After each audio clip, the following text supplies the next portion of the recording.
Hey, welcome into another episode of Faithful Leaders. I'm here with Thomas. How you doing today? I'm doing great. It's a great day. Great. Well, I understand you have a story for us today about a leader with a little bit of a struggle. Oftentimes we get leaders. We know we want to remove obstacles for our team and get the team functioning well, so it builds meaningful momentum for the whole company. So Mhm. I have a leader, Ron, who is struggling with one of his consultants, Mark. And Mark was being overwhelmed constantly in the remote environment where he was getting instant messages all day long on their Microsoft Teams. It was interrupting him and he was throwing him off his work cadence. And so he wasn't hitting his targets. He wasn't getting his meaningful work done, and he was lost in the interruptions. Yep, I can relate. It's tough in this new environment. We've got new challenges and old distractions. So, okay, so they had this distraction to deal with. In particular, what happened next? What did Ron do? So Ron, as one of his important routines in the week, he had a one-on-one with Mark, and Mhm. they dove in to try to get Mark clarity and focus on what a good day really looks like. And so part of faithful stewardship is understanding what the result is, of course, the fruitful result you're going for, and the faithful activity that's going to get you there. So they started out, number one, by defining what that faithful result looks like so that they could measure it and know what it looks like. That's going to create meaningful momentum for Mark in his role and then contribute to that for the rest of the company as well. So, number one, the profit goal for Mark was that he had to hit his billable target every day and generate revenue for the company. Number two, that profit led to care for people, and that people goal is completing projects to help the clients to save time and equip the clients.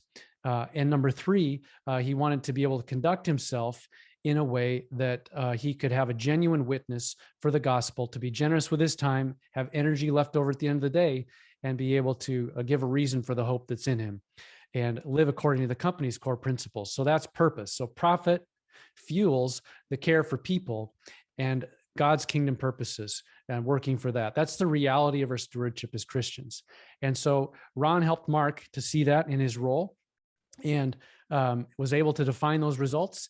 And they got down into it, though. When they got into the nitty gritty, Mark just kind of started getting overwhelmed again, Mhm. and said, I've got all these things coming. What do I even do about that?"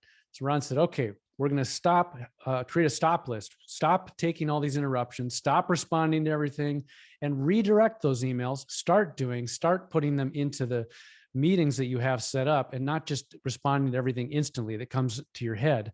And secondly, to create time blocks on your calendar, focus blocks where you can get your meaningful work done, and do that first.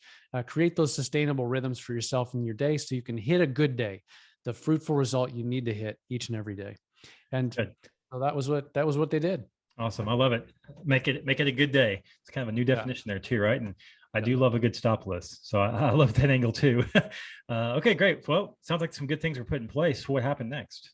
Well, Mark was focused on his work. He had clarity for his target every day, and it really quickened his heart to be able to say, "This is what I have to accomplish first, no matter what, because Mhm. otherwise I'm going to fall behind. Otherwise, I'm going to be overwhelmed, and then I can take care of the other things." And so he had a lot more rest at the end of his day. He knew he'd accomplished his job, and he was able to serve his teammates, his clients, and be able to preserve his spirit and have more joy in his work as well. Mhm. And then, Yep. of course, Ron, as his leader, accomplished what was his good day looks like, which is removing obstacles for the team and making sure that the whole system is working for meaningful momentum for the company. So it worked out great for both of them.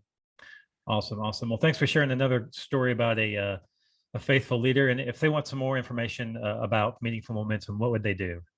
Well, just click on the links below. We'll have where you can go to the website and check out how we've helped other faithful leaders and what we can do for you. And just make it a great day. Be faithful.